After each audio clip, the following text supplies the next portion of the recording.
Hello everyone, it's Mary. Welcome back to the channel and to the edited version of the live we did this weekend. So I am showing you just a little bit of footage from another video because I did a very similar technique in this live, but I have to say that this weekend's live, where we played around with a little bit of fall colors and some small stamps, I don't have a finished card project yet, but I can tell you that we learned a lot together during that live. What happened during the live was that I ran into some snags with some of the things I thought would work, and then we troubleshot and we were able to figure out what the problem was. So hang out for a few minutes with me if you want to learn a little bit more about Emboss Resist. So let's get into some of the footage here from our live. I'm using this stamp set. The reason I pulled out this stamp set is twofold. One, it was a freebie on scrapbook.com. So if you wanted to get it, you can get it for free. But then also it's so small. And I wanted to show that you can take the smallest, the most inexpensive stamp set and do something like a background with it. Now I'm going to be using some 𝗥𝗘𝗖𝗢𝗥𝗚𝗜 watercolor cardstock here. I buy this in the 2-pack from Amazon. I'm also going to be using, so you need some embossing ink, which is the sticky clear ink, like a watermark ink. I have a scrapbook.com version and a distress version. I'm going to use the scrapbook.com version in this video. I also chose some fall colors from my distress oxide ink pads. I'll list those colors below. I need some clear or white embossing powder, and there is a difference. You're going to get a different look, obviously. And I'm going to be using my little bamboo here. I use this for my anti-static powder tool, so you'll see that in just a minute.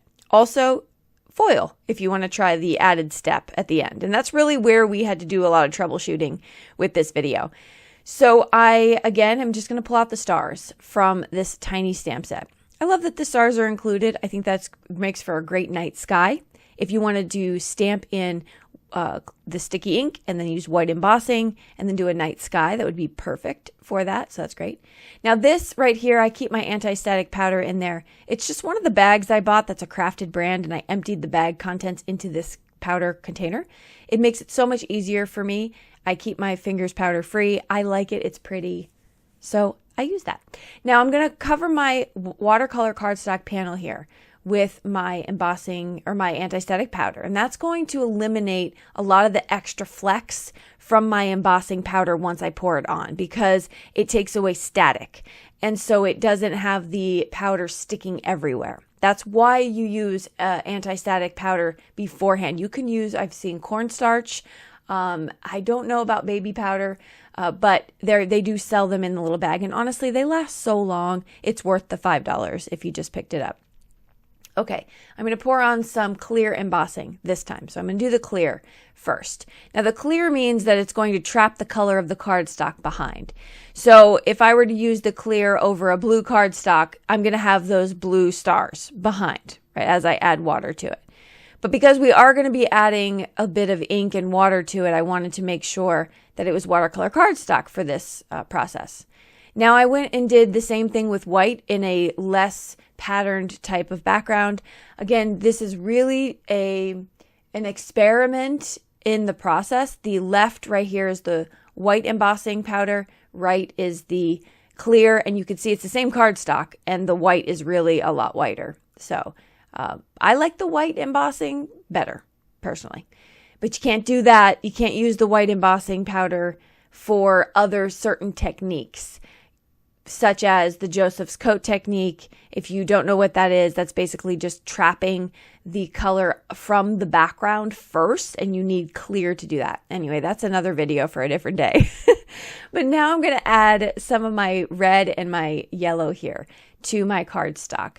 And this is the Emboss Resist. So that means that anything I embossed is going to be resisting that ink. It's not going to seep into it, which is great. And it really makes for a magical reaction. It's the video I showed you at the very beginning. Another thing that we talked about, another tip, was as I was cutting up my watercolor cardstock, I had strips left over. And instead of tossing them in the trash, I decided to use them as well to pick up some of that excess ink. And then I can use those for sentiments. Really nice, pretty belly bands for sentiments. Now I'm going back in with some purple now. This is the Villainous Potion. And I'm picking up some of those colors. Great thing about making fall cards is you can make a mess. You can have muddy colors. It doesn't matter. That is really what happens in nature when the autumn comes. So I love that. I think it takes off the pressure from making something quote unquote perfect, which we never should have that expectation on our crafting. And if you notice, the title of my live was Crafting for the Health of It, because I was really feeling like I needed to get in and be creative. It's been a trying couple of weeks of me trying to maintain my regular self-care routine, and that was challenged a bit by getting 2 new puppies. And so I really just needed to escape and create. And that is what we did during the live. So I'm just going back and getting more and more of that color added. Now I'm going to switch up the color theme a little bit, and we're going to move to some softer colors here. I have evergreen bough, pumice stone, and picked raspberry. And I go through now. One of the things while we're here talking about this, I wanted to tell you, I got a little bit too much pink on my background. And when you dry it, with the distress oxide, you can dry it and then your panel and then add more color, which see you have too much pink there. So I'm going to add a little bit more of that evergreen bough, and boom, immediately it lays on top of it.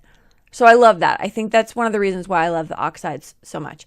Now I shared something in the class right here. If you have some specks, you don't like that, you want it a little more blended, you can add water straight on top of it. Now it won't eliminate it totally, but it will move the color around a little bit more to soften it up. So that was another tip that we played with and discovered during class. So next up, I'm going to show you, if you wanted to go this extra route and add some foil to your heat embossing images, what you can do is reheat your images with a heat tool and then place the foil down. Protect your finger so you don't burn yourself. I got those from the Dollar Tree. And what I noticed, this was all live, and I was trying to do this. I've done this technique so many times. It's on my channel, a few different videos. And as I was heating up my stars, and you want to do it concentrated, so you want to do a little bit at a time. You heat them up, and then you place the foil over it and press down. Now, I was having the worst time trying to do it. It was not sticking. So we went through, and I did it a few times to try it. It should cover your whole image when you do this. You're reheating the embossing powder, and it's remelting, getting it soft, and then it's sticky. So you can put the foil down and have it stick to the foil. That's the intent. And I have videos on my channel to show that, but it was not working. And I could not figure out why. So I covered it completely, then tried to deheat it all at once. Still did not give the look I was doing for. So I was like, let me try the white embossing. Maybe my embossing powder was bad, the clear. So I go over to the white embossing, a little bit better. Not good. Not really what I was going for. I could get sort of a distressed look if I did that, which would be okay. So I keep trying to do it.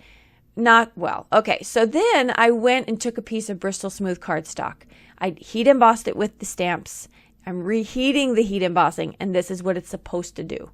That is the look I was going for. But it wasn't working on the watercolor cardstock. And what we determined after all this experimentation was that originally when I stamped the images into the watercolor cardstock, the ink got soaked in a little bit too much into the watercolor cardstock. Therefore, when the powder was added, it wasn't a lot of powder. So when I reheated that, it wasn't a lot to reheat. So that's what we determined from the watercolor cardstock. I think if you double stamped, maybe if you possibly double stamp your image on your watercolor cardstock, because in the very first clip I showed you, that was watercolor cardstock and it worked great. But I know that I double stamped those florals. So that's something that I learned along the way. I was so happy this happened on a live. I mean, honestly, when it first wasn't working, I was like, oh boy. Oh boy, what do they think of me? But then as I was sitting there with it, I was like, no, this is great, because I showed the audience exactly what I would do in my own studio if I was recording a video. And that is experiment until I figure out what the issue is, because it's fun for me.